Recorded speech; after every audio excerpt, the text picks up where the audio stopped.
Welcome back. I was listening to all the podcasts yesterday in the car, just all the recent ones that we've done. And I started sort of just reflecting on a lot of things, but mostly realized that I'm not actually interested in religion, quote unquote, or even spirituality, quote unquote. I'm interested in life and how to make the most of that. So what I mean is I'm just getting this sense that it's like really time to stop relying on jargon, and if we are going to use certain words, then it will be helpful to make sure that we are clear with each other, that we're defining terms. So I don't know if there's much to say about that, but it was just a strong feeling that I was having yesterday. Like, I don't think that talking about even stuff like chakras or whatever, just all these things that have just gotten so mainstream or widespread, and the terms and the themes and the concepts, they're just losing their potency. And I think we were discussing a little bit yesterday. The issue is that what happens is the spiritual world gets separated from life, from the daily happenings. And so we think that the spiritual pursuit is something other than life. That is not a good foundation.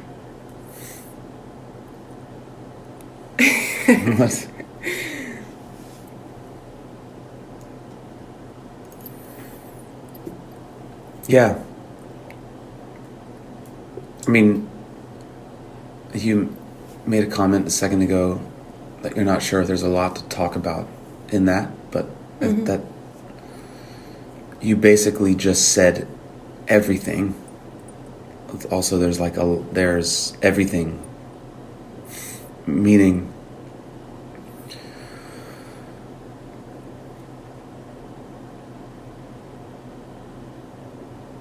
even if you take a word that has become essentially meaningless, like yoga, when you say that you want to get serious about life, the word yoga basically means everything that has ever happened, can ever happen, and will ever happen.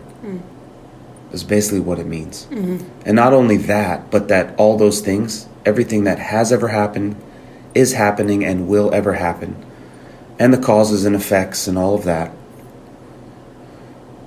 they're related.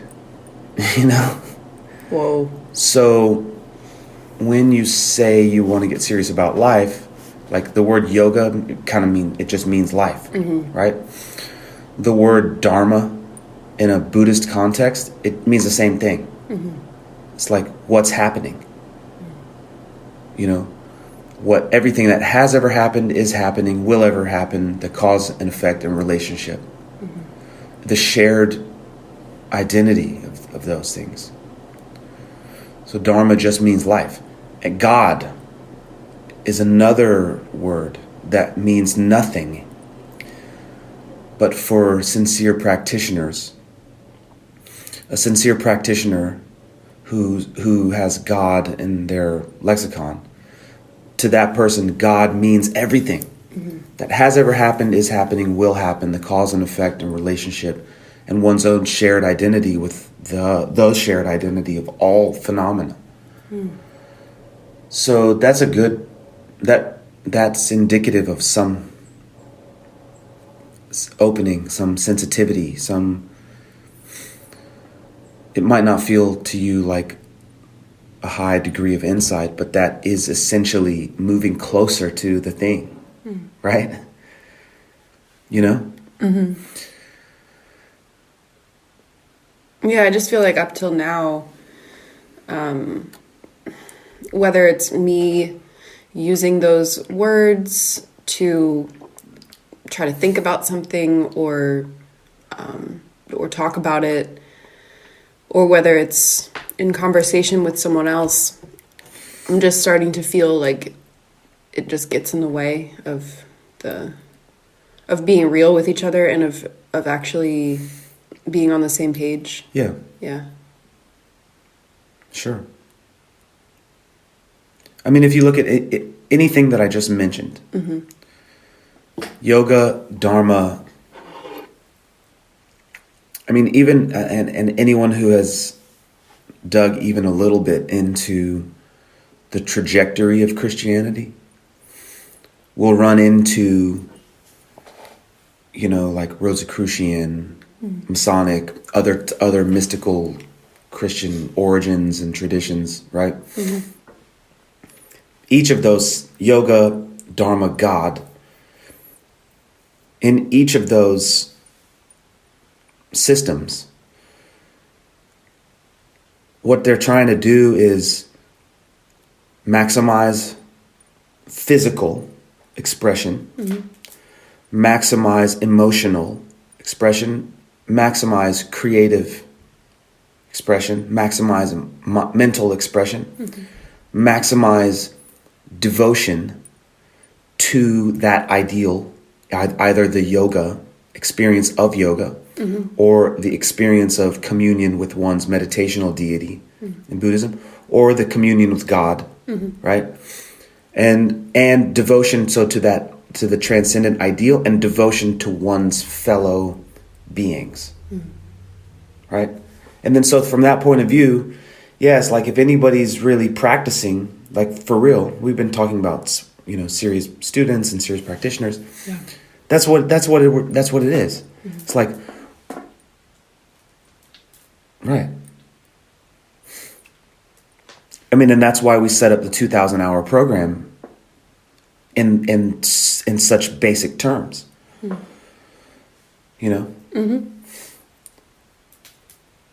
Yeah. In terms of having music, having debate and philosophy, just these sort of digestible categories. Right.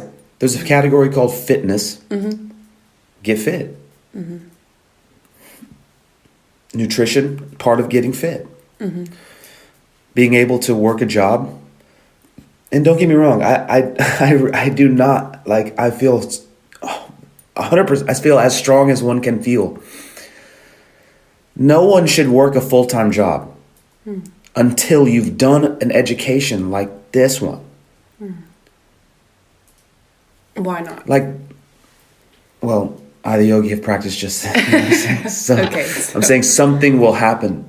A change will happen in us that will make us more suited to be in.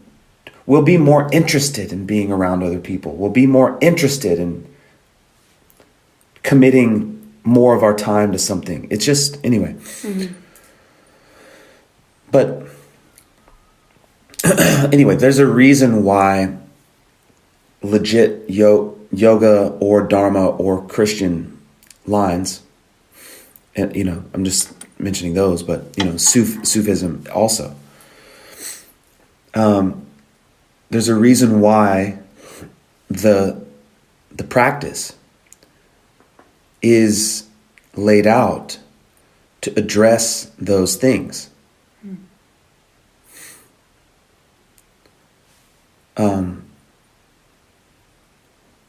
Yeah. So and I'm saying then for someone who really understands the practice, you don't need words that are 1,000 years old. Yeah. You don't need to use a language that no one speaks anymore. You don't have to rely on anything, any type of quote unquote jargon, to use your word, because you understand what you're trying to work on. You're trying to work on maximizing your body, and in order to do that, you'll need to understand, how to provide, legit, real nutrients to your body. And this is where I got sidetracked. And then in order to do that, and just sustain yourself, you need to work. Yeah. But just work a little bit. You know, there's a lot of stuff to focus on, a lot of things to get excited about. Anyway, the practice of music starts to open our mind, heart, emotion, however you want to think of that. It makes us sensitive to the movement of energy, or in other words, how to express feelings or emotion, right? The vibe, you know. Practicing music helps us understand vibe, feeling, how things feel, intuition, imagination. It opens those things. Philosophy and debate helps us think critically about things, discover relationships intellectually. Like having it helps us set up a compass. You know, it gives us an opportunity to reflect on the direction we'd like to move and whether or not we are, and you know, what makes sense and what doesn't. Right? It sets up an opportunity for us to be ethical, like really, like with a capital R, realistically ethical, and not just trying to be good to protect a reputation or whatever. And you're saying realistically ethical in the sense that there's like prior consideration as to the reasoning behind why you would act a certain way or something like that. Like there was a thing called conscientious objection or something, right? In the Vietnam War or whenever it was, or someone who's a pacifist or whatever, someone might display behavior that's considered socially unacceptable. Right. But like, there's a well thought out reason behind right. it. Like Muhammad Ali deciding to go to prison instead of going to war or something, you know? Like someone will have thought something through so much and say, this is the type of principle that I'm trying to embody, and therefore I cannot do this thing. Even though you're going to, Socrates, you're going to, I don't know. Yeah, okay. You know, it's like, this guy's crazy for not doing something. It's like, well, there's a strong reason for it. Anyway. Saying when we really think about the type of people that we want to be, we want to be someone who we want to be proud of ourselves. Anyway, and the way to that is by trying to maximize our bodies, our emotion, our expression, creativity, mental capacity, and devotion to something transcendent and to one another. That's the path. Yeah. That's all. Okay? So, yeah. I feel like we also got to talk about Dalai Lama real quick with the path. So there's two essential ways. So the first thing is sometimes it's helpful to try to get in touch with, actually, before we go there, did we hit everything that you were kind of bringing up? I mean, does that make sense?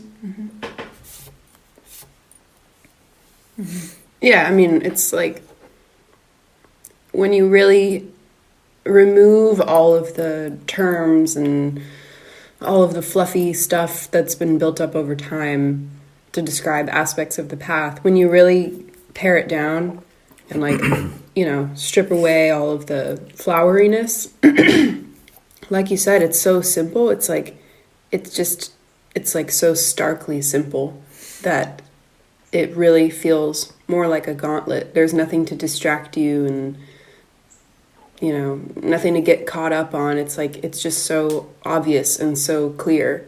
And that's what makes it difficult sometimes. Yeah, that's why we stress reasoning so much in the beginning. Right? So everybody is obsessed with like getting more shit, manifesting more shit, better this, that, whatever, right? And then everyone will do all these superstitious things to think about like how that would actually come to pass. That you can get more money or a better whatever, right? And I'm saying, okay, yes, that's a good thing to want to experience more life, right? The question is how to do it. That's authentic. If I'm a healthier person, that means I have more energy. That's going to be helpful. If I've learned how to manage living simply, meaning on a very tight budget. And I've really developed the skill of budgeting and simplicity. That's going to be helpful. Yeah. If I've learned how to really listen to vibes, my own, other people's, the vibe of a space, the vibe of a certain group, that's going to be helpful for me. If I've learned how to be creative and expressive, if I've learned how to really, really connect with other people, empathize, if I've learned how to think critically, like if someone has done all those things, if I've thought about, wow, the universe actually is amazing and all these things are connected, and I'm starting to like just walk around with a little bit of sense of awe. Like literally, I'll be the best. I'm preparing myself to be the best friend that anyone has ever had. I'm preparing myself to be the best spouse that anyone has ever had. I'm preparing myself to be the best employee that anyone has ever had. I'm preparing myself to be the best boss that anyone has ever had. And as I continue to distill myself in those practices, get healthy physically, learn how to budget and manage resources, really learn how to open myself up and connect with other people, vibe, see where they're coming from, see what they want, learn how to think critically, analyze, see problems that are coming and start to create solutions to those. And just start to open my heart and mind to the wonder of life.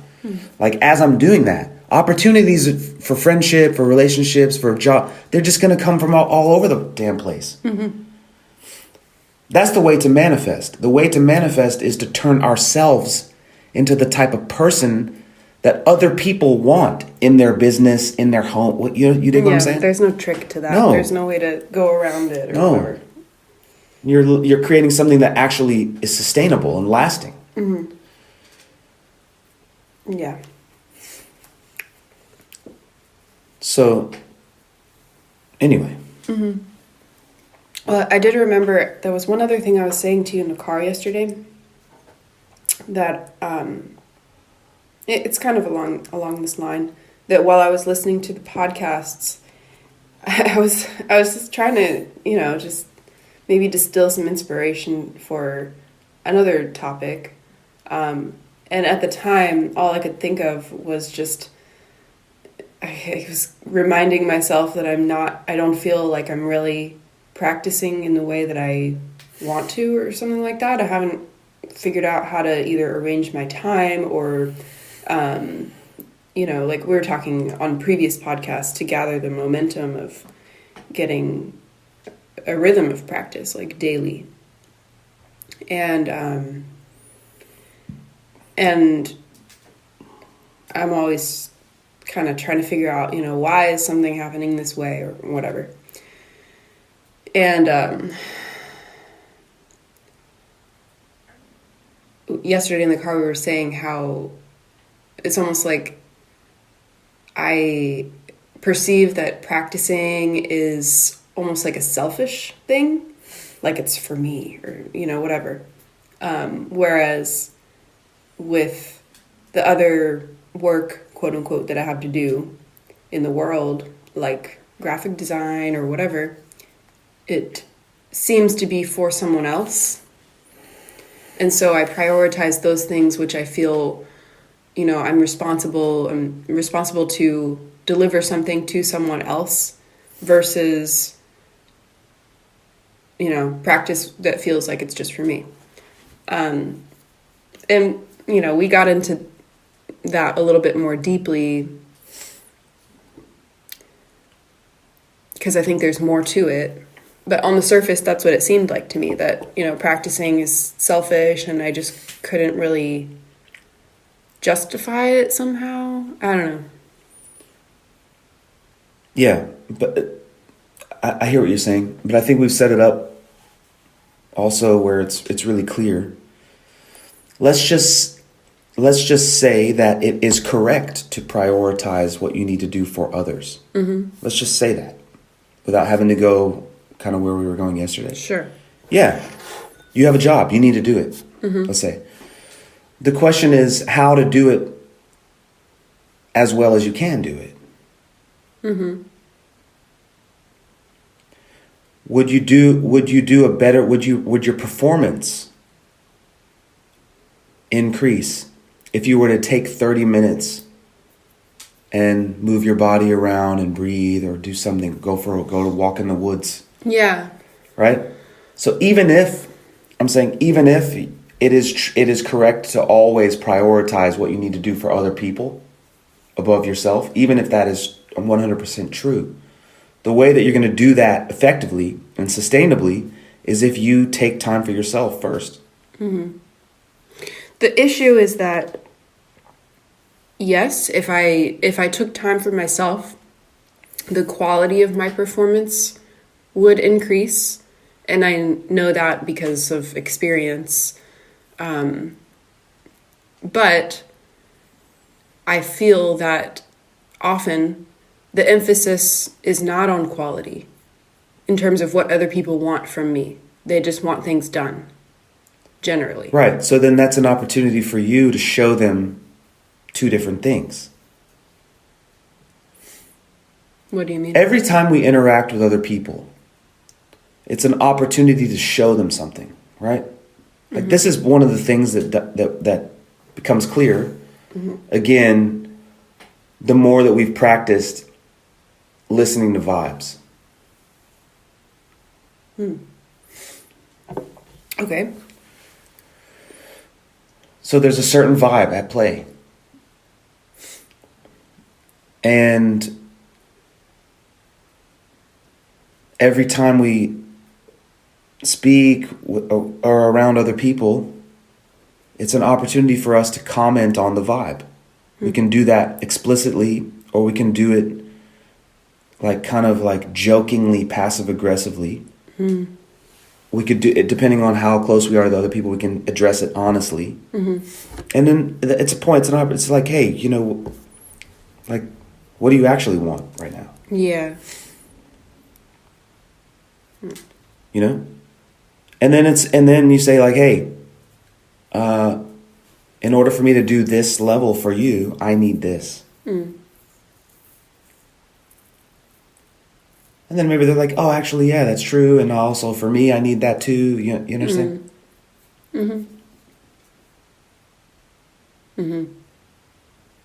Again, part of the thing about this just will come as we mature. We're listening to like all the negotiation stuff, kind of recently. It's like that. That's all. People are asking you for something. Okay. Yeah, but this. But what about this, Anyway, I don't want to get sidetracked, but all I'm saying is that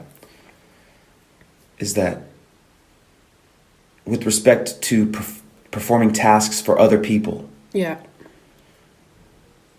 Let's just say that it's always better to put other people before us. Let's say that that's our aim. Sure. To put other people before us all the time. The only way that that's going to be sustainable, right? Because other people only come to you because they think that you're good at something for them, right? Yeah. So if you're exhausted and irritable every time you interact with other people, they're not going to hang around.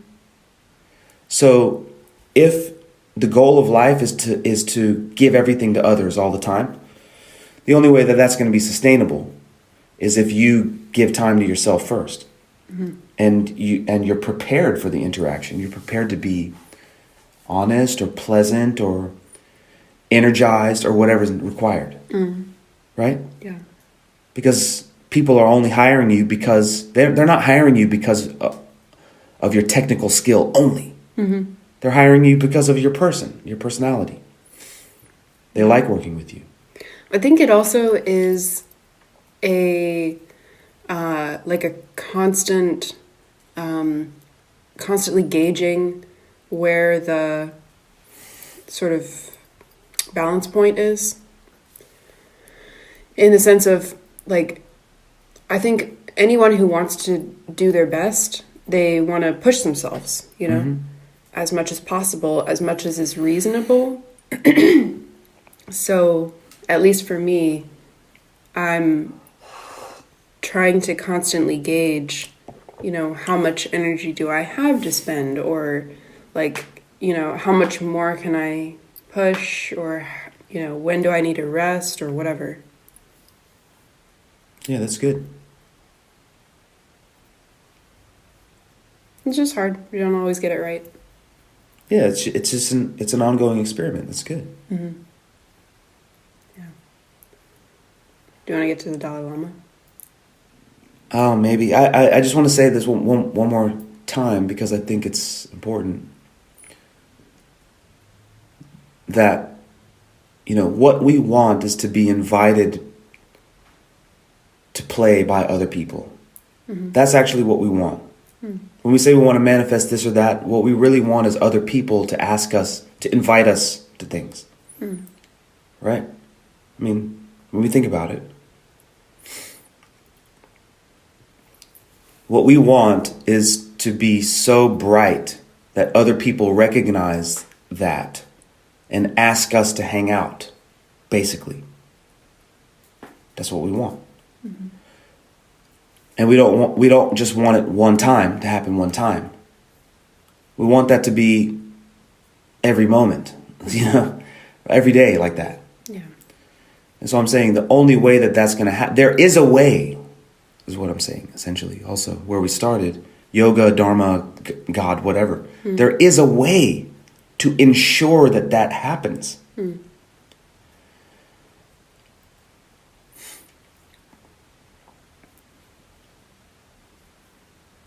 And if we cultivate ourselves in that way, by definition, it will be the best possible situation for other people and for ourselves. Mm. Yeah.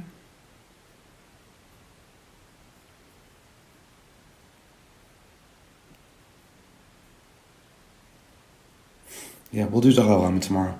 Okay. This is good for now.